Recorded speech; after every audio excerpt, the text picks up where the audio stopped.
يا صباح الفل والجمال، فيديو جديد وروتين جديد. بس روتين النهارده مختلف شوية. جايلي ضيوف بقى وقدامي ساعة واحدة بس اروق فيها الشقة، والشقة عندي نظيفة بس متكركبة، فقلت كده اصور معاكم نتشجع سوا وننجز من غير ايه، من غير توتر كده. لان طبعا لما بتكون عندك جايلك ضيوف وانتي بقى بتحسي ان انتي سوبر مان، بدك تعملي الف حاجة في آن واحد. فتعالوا بقى كده هاخدكم معايا كده في فيديو النهارده. عملت حاجات كتير بس كلها كده ايه على السريع. فعملت لي بقى كده مشروب اشربه كده وانا بروق معاكم، بحيث بس يخف التوتر اللي عندي. معرفش كنت متوتره ليه، بس الحمد لله.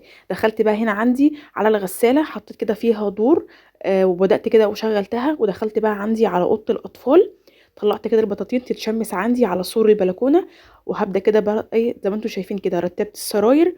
وكانت اصلا الاوضه عندي نظيفه لان انا كنت عامله فيها روتين عميق، وكنت منضفه الاوضه، كنت قلبها حرفيا الفيديو اللي فات. لو حابين تشوفوه هسيبهولكوا في صندوق الوصف. بعد كده ما رتبت السرير، دخلت كده عندي على السجاده، جبت المكنسه وشفطت بس كده عندي بديل السجاد والسجاده، وشفطت كده السيراميك بحيث لو في عليه اي حاجه يبقى نضيف معايا. وهنا برضو مسحت كده عندي التسريحه مسحه خفيفه. وبس كده كانت الاوضه معايا فله. مش كانت محتاجه شغل كتير، كانت محتاجه بس لما ايه، لما خفيفه كده مش اكتر. ده بقى ايه، بعد اللمه الخفيفه اللي انا عملتها للاوضه بقت معايا طبعا زي ما انتم شايفين كده. دخلت هنا بقى عندي على القعده العربي او المجلس. طبعا زي ما انتم شايفين كده هي نظيفه بس ايه، محتاجه لمه خفيفه كده. بصراحه مش كتير بيحصل معايا كده، يعني مش كتير بيحصل معايا ان انا يجيله ضيوف فجاه كده ويبقى البيت عندي مش متكركب. زي ما انتم عارفين عني ان انا ايدي في البيت اول باول، بس اوقات بتحصل كده. بس الحمد لله انه يعني ان انا عرفت قبليها بساعه ان هم جايين، وانا ما كنتش عامله حسابي خالص لان انا نزلت في اليوم ده بدري. لاني رحت وديت خالد وريتال عندي الحضانه. وكنت بقى قلت بدل ما اطلع فوق خلصت طبعا شقه حماكي تحت وبعدين اطلعي اعملي. فاول ما كده عرفت يعني ان هم جايين وكده، خلصت بسرعه تحت وطلعت بقى ايه. كنت كل ايد في كل حته. بصوا كنت يعني اوقات كده الهمه بتجيلك لما خاصه لما بتعرفي جايلك ضيوف فجاه كده، تحسي ان انتي بيبقى جواكي سوبرمان. فالحمد لله يعني ايه انجزت كده عندي اوضه الاطفال وخلصت كده عندي المجلس. بدأت كده أشفط عندي السجاد بالمكنسة وكانت معايا فل. هنا بقى كده عندي برضو مسحت كده عندي الجزامة، وهنا بقى ايه القعدة العربي بقت فلة. ظبطت كده الكفر عندي وظبطت كده الحاجات طبعا زي ما انتم شايفين كده. ندخل بقى ايه على الركنة. بصوا بقى الركنة طبعا زي ما انتم شايفين كده نظيفة بس برضو متكركبة مكان الولاد ما كانوا بيلعبوا امبارح بالليل. ودخلت نمت بقى ايه من كتر ما اسكتي بس. فكنت فصلت فقلت اعملوا اللي انتوا عايزينه ولما اصحى الصبح بقى ايه تفرج. فهنا برضو جبت المكنسه كده بدات اشفط كده عندي اللهم صل على النبي الركنه. وطبعا الروتين شرح نفسه، يعني مش محتاجه ان انا اتكلم كتير انا عملت ايه.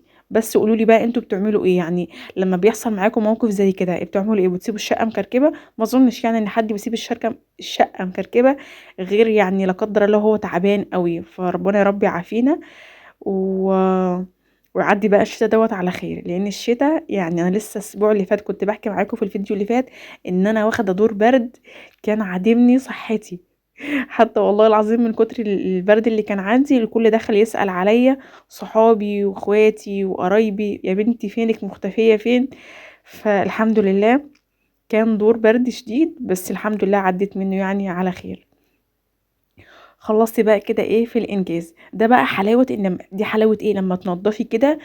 يعني لما تكون ايدك في البيت اول باول، بحيث لما تيجي ترتبي بيتك لما يكون متكركب هي الاساسيات بتاعته نظيفه، فانت مش هياخد معاكي غير حاجات بسيطه.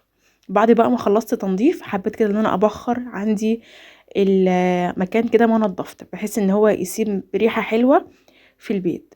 دخلت بقى كده على المجلس افخره. البخور دوت جوزي جابهولي بس ريحته تحفه، ريحته جميله قوي.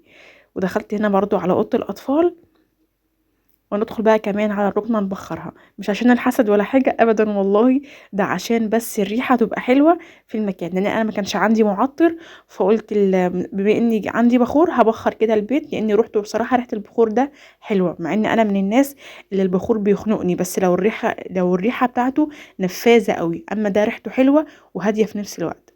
دخلت بقى قلت هعمل لهم كده حاله سهل وسريع ومش هياخد معايا وقت بصراحه. فاول حاجه فكرت فيها فطلعتي عندي لبن فك معايا عقبال كده ما روقتي كده عندي ونضفتي كده اللي انتوا شفتوه دلوقتي في الفيديو ده. كان اللبن فك معايا. هبدا بقى اعمل مهلبيه. طبعا الطريقه شارحه نفسها مش محتاجه كلام كتير. اللبن غلي معايا، حطيت عليه السكر، وعندي كده حوالي كوبايه ونص من الحليب، ضفت عليهم كده كيسين من النشا او 3 اكياس على حسب المقدار اللي انت عاملاه.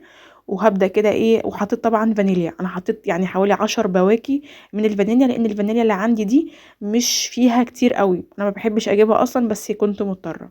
يا رب روتيني النهارده يكون عجبكم، ولو بتحبوا الروتينات السريعه والواقعيه اللي تفرق في البيت ما تنسوش اللايك والاشتراك.